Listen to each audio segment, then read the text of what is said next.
On October 22nd, 2000, WWF's Sunday Night Heat would replay a graphic scene from that week's episode of SmackDown. Rikishi, who was in his weird, evil mob boss phase at the time, would destroy a pickup truck belonging to Stone Cold Steve Austin with a sledgehammer.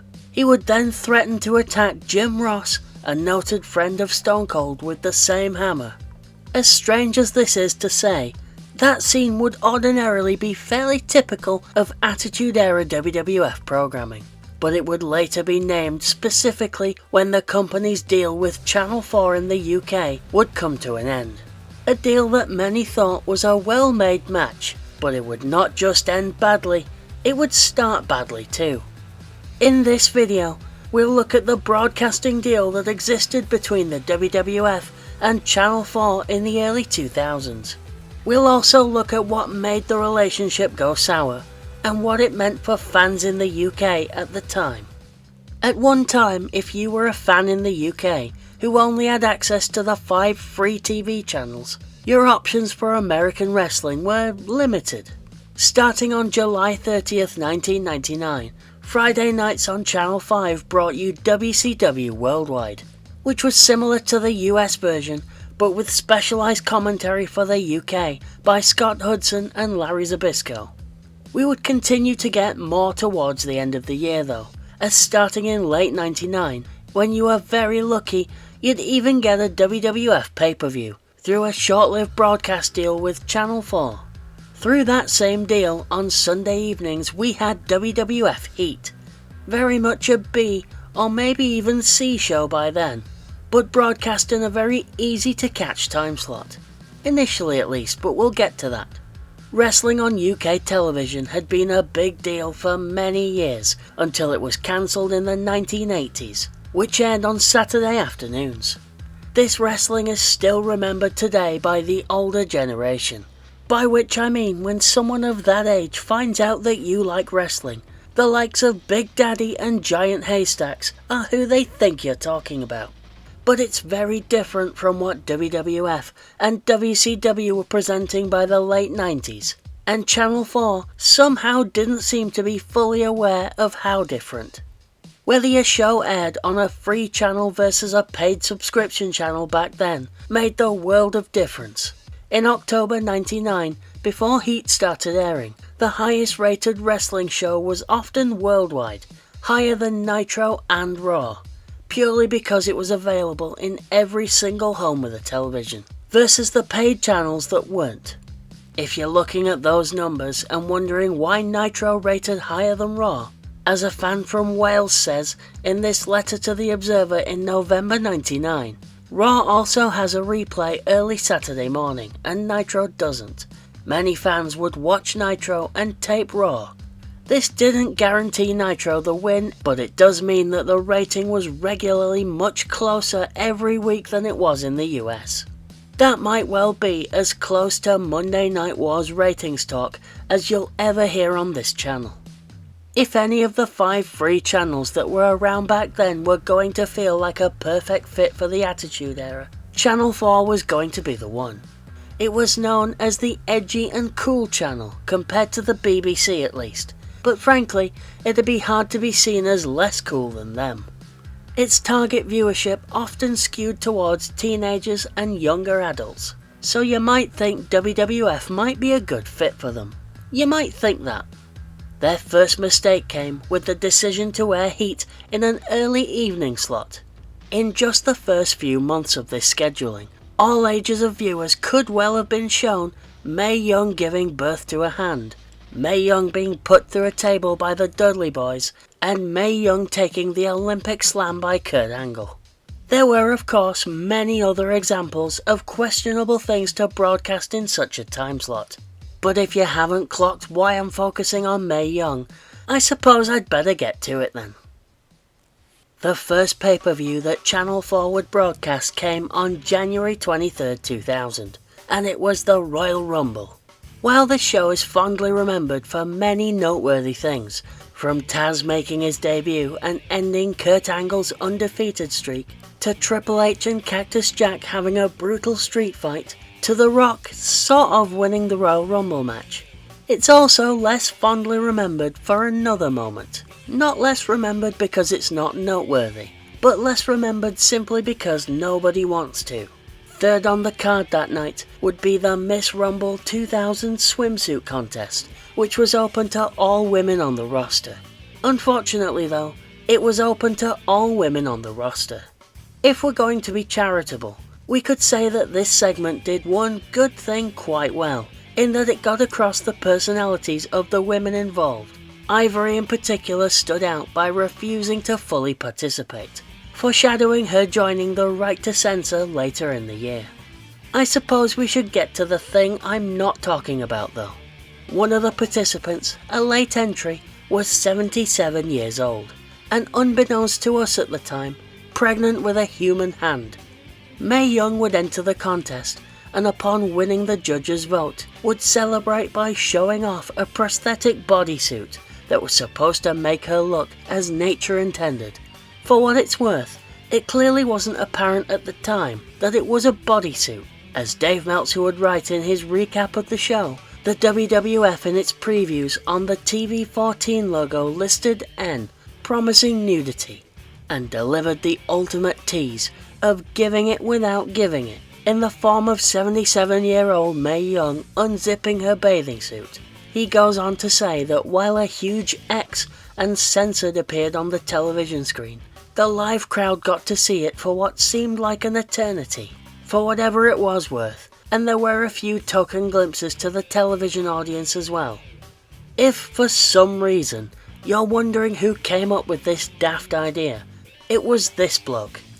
According to the Pro Wrestling Torch, Vince got the idea from seeing There's Something About Mary, and wanted to do something similar on his product. McMahon, who was famous for being out of touch with pop culture outside his own company, had to see that of all films. The situation crossed the line and upset many viewers, even the venue that hosted the event, Madison Square Garden. A rep for MSG would release a statement claiming that they were disturbed by what had taken place, and would go on to say the event was promoted as being consistent with traditional WWF programs. However, there was an intentional and significant departure within the event about which both the Garden and the public were unaware. Today, the Garden has received a guarantee from the WWF that the presentation of the next event on February 28th will be consistent in every way with traditional WWF programs. And for that matter, so will any future events that may be held at the Garden. It didn't end there for the world's most famous arena though, as according to Dave Meltzer, MSG lawyers are investigating whether the WWF violated conduct clauses in its contract with MSG. Wade Keller added that Garden officials had stopped the WWF from selling merchandise they deemed inappropriate. So this was perhaps part of a larger issue brewing between the famous venue and the promotion. The reason I'm bringing all of this up and reminding you of such imagery is because allegedly Channel 4 bosses saw what they had aired the following day and were furious about it. Now, for full disclosure, I've yet to see any concrete proof of this, but it's a long talked about theory that this was the point where C4 developed buyer's remorse. After the 2000 Royal Rumble, things really started to go downhill between the channel and the WWF. The time slot that Heat would air in would move around the schedule, making it difficult for viewers to find until May 2001, when the show would move to midnight into Monday morning, where it would stay for the end of the run. While that was annoying, it wasn't the most annoying thing that Channel 4 did. While we were still fortunate enough to have free airings of 4 pay-per-views a year, typically the Rumble in January, Backlash in April, Fully Loaded in July, and Armageddon in December, they would become littered with advert breaks that would interrupt the broadcast, sometimes at the worst possible times. It was almost like watching a film and a commercial coming right as Mufasa is being thrown off the cliff or something. The most infamous instance of this occurred during the airing of the 2001 Royal Rumble match, spoiling the return of a big surprise entrant. On August 7th, 2000, The Big Show made his last televised appearance that year, wrestling only on one house show after that. From there, he would disappear to casual viewers for the rest of the year, so much so that he was cut from that year's main video game release, SmackDown 2 Know Your Role. Big Show had disappeared, at least to everyone who didn't have access to Ohio Valley Wrestling, WWE's developmental group at the time. Jumping ahead to the following year's Royal Rumble match, Big Show would make his triumphant return as the 23rd entrant, and he would do so just over 60 pounds lighter than when we last saw him. I say triumphant, but he would last not even 1.5 minutes in the match before being eliminated by The Rock. That's all well and good if you lived in the US and bought the event on pay-per-view. As a UK viewer back in 2001, we saw the Big Show charge to the ring, a cut to an ad break. To say that this disappointed and even angered some viewers is an understatement, as it's still remembered by UK fans to this day. It also marks maybe the clearest indication to us viewers that Channel 4 didn't really care about the WWF anymore, and was seemingly happy to throw an ad break in, regardless of if it hurt the viewing experience. On the screen now are comments that I found posted in 2001 on the forum of a UK-based entertainment website known as Digital Spy, showing just how unhappy these fans were with Channel 4's WWF coverage. I'm sure many of them would have been happy to learn that the writing appeared to be on the wall come contract renewal time. While the deal would finish at the end of 2001, we wouldn't have to wait that long to find out. On July 27, 2001, the British media reported on WWF getting axed by Channel 4. This was considered a big story at the time, because much like in America, wrestling was possibly at a peak of its popularity. As a kid myself back then, WWF seemed to be everywhere around the time Channel 4 first started airing it, which might actually be part of the problem. An article printed in the Guardian newspaper claimed that the decision to drop the American show, which has a global following among children and teenagers, was made because of the increasingly violent fighting scenes and misgivings over its portrayal of women. According to a Channel 4 spokesman, the show had become increasingly difficult to edit. This does appear to be Channel 4's first mistake in their airing of Sunday Night Heat. In the UK, Channel 4 chose to air it at 4, but its content would sometimes not make for great family viewing. Channel 4's decision was said at the time to have been due to not just their own opinion, but because of several incidents that had received complaints from viewers to the Independent Television Commission, one of several governing bodies for broadcasting that have since merged to form the Office of Communications, or Ofcom for short. The Guardian only names one specific incident, the Rikishi, Stone Cold and Jim Ross segment that I mentioned in the intro to this video. No other specific examples are detailed, but I'd be willing to bet that in any given week, a disgruntled parent would be able to find something on WWF TV to complain about, especially given its unfortunate time slot. The content of televised wrestling shows had already been discussed by the media by that time, to the point where complaints had led to a study that was carried out into how viewers were affected by the content of wrestling. There were several other factors that caused this level of scrutiny, such as the rise of backyard wrestling and other cases of children imitating what they had seen on TV. In March 2001, UK trade magazine Broadcast reported on a study titled "How Do Audiences Perceive TV and Video Wrestling?", which was commissioned because, in the past 3 years, the ITC had received 128 separate complaints.